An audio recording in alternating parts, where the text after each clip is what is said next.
एक बार की बात है, सबल नाम का एक लड़का एक नगर में रहता था। वह अपने जीवन से बहुत निराश था। उनकी निराशा का कारण यह था, वह अब तक अपने जीवन में कुछ भी नहीं कर रहा था। उसके माता पिता उसे ताने मारते थे कि आपके सभी मित्र कुछ न कुछ कर रहे हैं, लेकिन आप अभी भी घर बैठे हैं।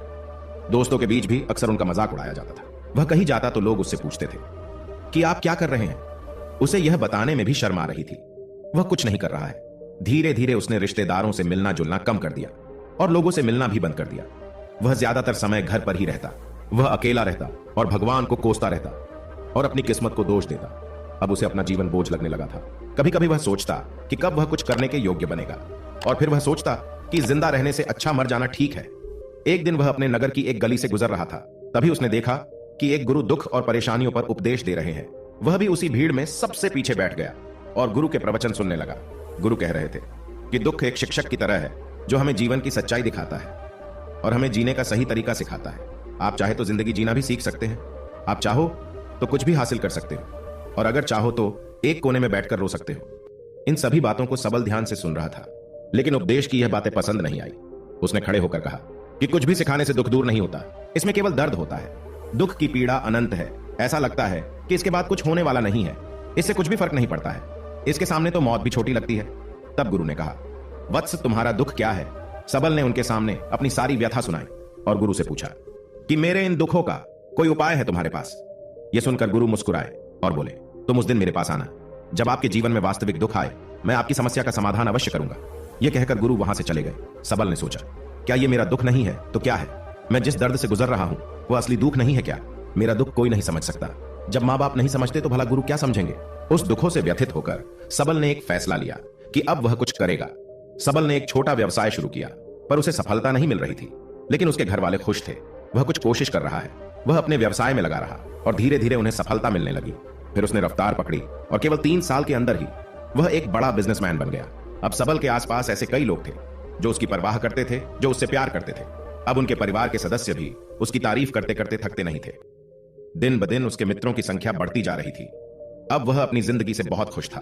उनके कुछ दोस्तों ने उन्हें सलाह दी कि जब तुम एक बड़ा बिजनेसमैन बनकर बहुत खुश हो तो सोचिए आपको कितनी खुशी होगी। अगर आप इस शहर और इस राज्य के सबसे बड़े बिजनेसमैन बन जाते तो कितने लोग आपसे जुड़ना चाहेंगे, आपकी कितनी बड़ी ख्याति होगी, और स्वयं राजा भी आपसे दोस्ती करना चाहेंगे और जरूरत पड़ने पर आपसे पैसे भी उधार लेंगे।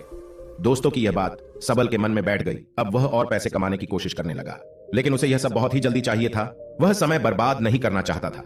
वह अधिकांश समय इन चीजों को प्राप्त करने में लगाने लगा। इसलिए वह ऐसे काम करने लगा जो सही नहीं थे। उसने पैसे उधार लेना शुरू कर दिया।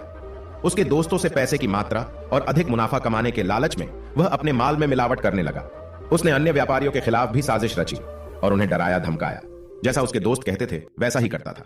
वह इन तरीकों से ज्यादा पैसा कमा रहा था, पर अब उसके जीवन में पहले जैसा चैन नहीं था।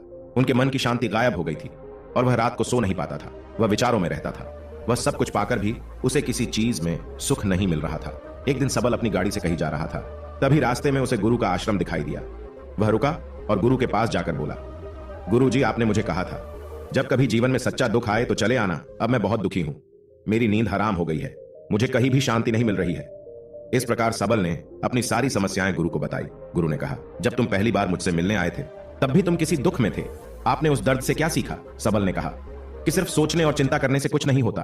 अपनी दृष्टि को सच करने के लिए मेहनत भी जरूरी है, और सिर्फ मेहनत करने से कुछ नहीं होता, परिणाम भी मिलना चाहिए। जब आपको लगे कि आपका लक्ष्य हासिल नहीं होने वाला है, तब राह में चाहे कितनी भी मुश्किलें आ जाए, मन कितना भी निराश क्यों ना हो, अब कुछ नहीं होने वाला है, तब खुद आत्मविश्वास करे, मैं जो भी कर रहा हूं उसमें अवश्य सफल होऊंगा। लोग केवल सफल लोगों का सम्मान करते हैं। कोई कितना भी अच्छा क्यों ना हो, वह हमेशा लोगों की नजरों में बोझ बने रहते हैं। यह सब सुनकर गुरु मुस्कुराए और बोले, यह वास्तविक दुख नहीं है। अपने जीवन में वास्तविक दुख आए तब मेरे पास आना, मैं उसे ठीक कर दूंगा।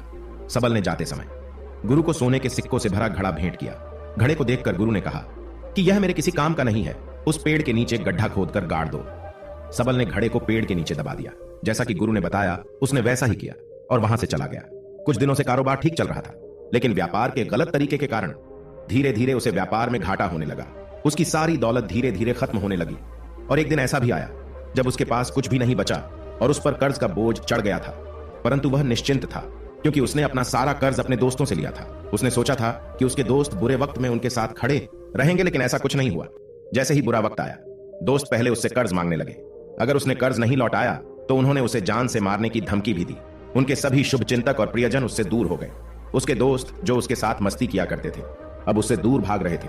उसका परिवार उसकी गलतियां और कमियां गिनने लगा। उसकी सारी संपत्ति नीलाम हो गई और उसके पास कुछ भी न बचा। जब उसने अपने पिता से मदद मांगी तो पिता ने कहा कि मेरे पास थोड़ी सी संपत्ति है, अगर मैं तुम्हें दे दूंगा तो मैं तुम्हारी मां को क्या कहूंगा। यह संपत्ति हमारा अंतिम सहारा है। सबल के मन में गहरा दुख छा गया। उसके आसपास कोई नहीं था उनके दुख को समझ सके। लोगों के इस विश्वासघात के कारण वह अंदर से टूट चुका था। वह सोचने लगा कि अब जीने का कोई मतलब नहीं है, अब मौत ही मेरा सहारा है। वह आत्महत्या करने के लिए पहाड़ी पर जा रहा था। तब उसे याद आया कि उस गुरु ने उससे कहा था, तब मेरे पास आना जब तुम्हारे जीवन में वास्तविक दुख हो। सबल गुरु के पास गया और अपनी सारी व्यथा सुनाई। आंखों में आंसू लिए उसने कहा, हे गुरुदेव, मेरे दुख का निवारण कीजिए।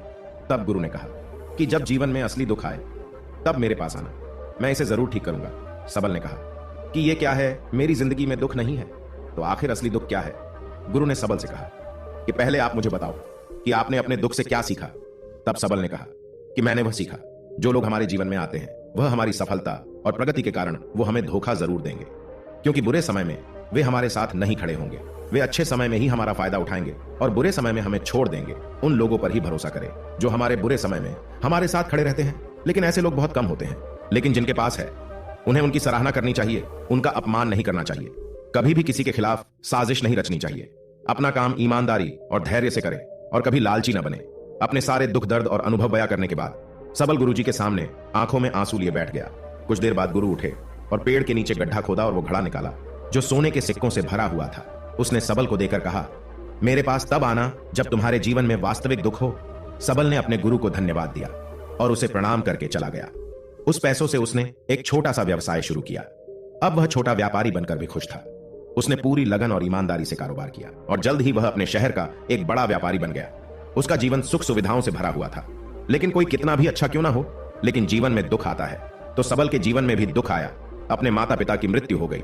वे दोनों एक ही दिन मर गए। सबल अपने माता पिता से बहुत प्यार करता था, इसलिए उनके निधन से उन्हें गहरा सदमा लगा। अंतिम संस्कार किया गया। उसने अपने माता पिता का शव जलते हुए देखा तो उसका मन बेचैन हो उठा। उसके मन में कई सवाल उठने लगे। वह घर वापस आ गया। उसने अपने माता पिता के घर और संपत्ति को देखा जिसके लिए उनके पिता हमेशा लड़ते रहे। आज वो खाली पड़ा है। जिन्होंने इसकी देखभाल की, इसके लिए लड़ने वाले इस दुनिया से चले गए। उसके पिता ने जो कुछ कमाया वह सब यही रह गया। एक दिन पहले तक उसके पिता मारपीट करते थे किसी के साथ उसकी संपत्ति के लिए। आज वो खुद इस दुनिया से चले गए। उसका मन ऐसे अनेक विचारों में भटक रहा था। वह अंदर से अकेला और डरा हुआ महसूस कर रहा था। वह खाली महसूस कर रहा था। उसे लगा कि कुछ तो है, परंतु वह समझ नहीं सका। इसलिए वह गुरु के पास गया। उसे देखकर गुरु ने कहा, क्या जीवन में कोई दुख है? सबल ने कहा, वैसे तो जीवन में कोई दुख नहीं है, सब कुछ अच्छा चल रहा है, लेकिन आज मेरे माता पिता का देहांत हो गया है। मैं इस घटना से बेहद दुखी और परेशान हूं। गुरु ने कहा, इसमें दुखी होने की क्या बात है? एक दिन सबको मरना है। मुझे भी मरना है, तुझे भी मरना है। शायद तुम कल ही मर जाओ या आज भी मर सकते हो। सबल ने कहा, क्या कह रहे हो गुरुजी? मैं भी मर जाऊंगा, लेकिन मैं अभी जवान हूं। गुरु ने कहा कि सभी जी रहे हैं इसी भ्रम में कि मृत्यु केवल बूढ़ों को आती है, लेकिन ऐसा नहीं है। जवान भी मर जाते हैं, बच्चे मर जाते हैं। मौत का उम्र से कोई लेना देना नहीं है। यह सभी को प्रभावित करता है। गुरु की ये बातें सबल के मन में बैठ गई और वह चुपचाप चला गया। लेकिन उसका मन अभी भी बेचैन था। वह खाली महसूस कर रहा था।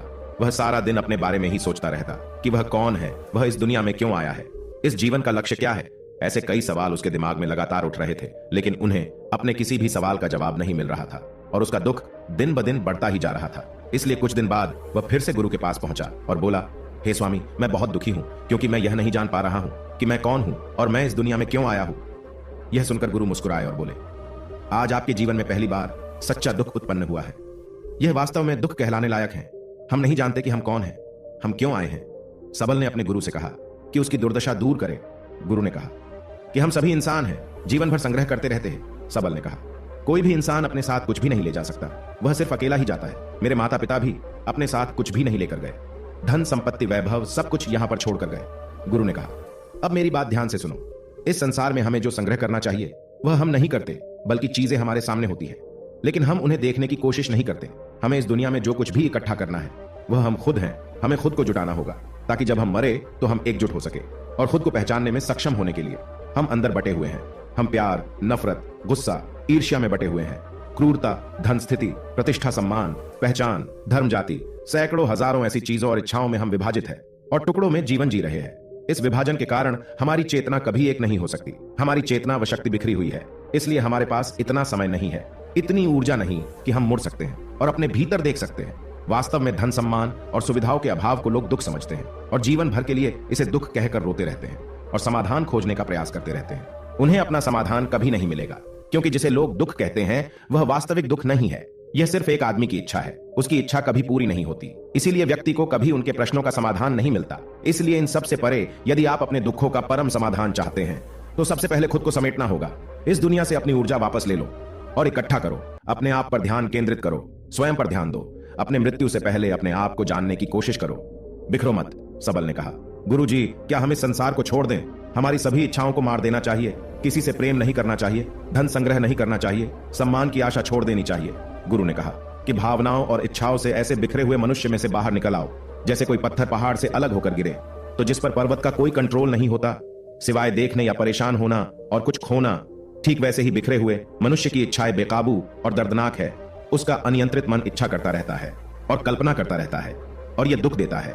लेकिन जब एक व्यक्ति अपने मन को एकत्र करता है तो वह जो कुछ भी करता है वह उसके नियंत्रण में होता है। फिर उसकी इच्छा से इच्छाएं भी उत्पन्न होती है। फिर सबल ने कहा कि आपने मेरे असली दुख का समाधान कर दिया। आपका बहुत बहुत धन्यवाद। अब से मैं खुद को समेटने और खुद को तलाशने की कोशिश करूंगा। गुरु ने कहा कि मानव शरीर में बहुत ऊर्जा और शक्ति है, लेकिन यह फालतू के कामों में बटा हुआ है, बेकार की बातों में लगा हुआ है। यह एक बहुत ही शक्तिशाली मशीन की तरह है और वह बिना सोचे समझे अपनी शक्ति बर्बाद कर रहा है और बिना किसी नियंत्रण के। इसीलिए इस शक्ति पर ध्यान दे, अपनी चेतना और इसे इकट्ठा करे। सबल को अपने प्रश्नों का उत्तर मिल गया। उसने अपने गुरु का धन्यवाद किया और चुपचाप चला गया।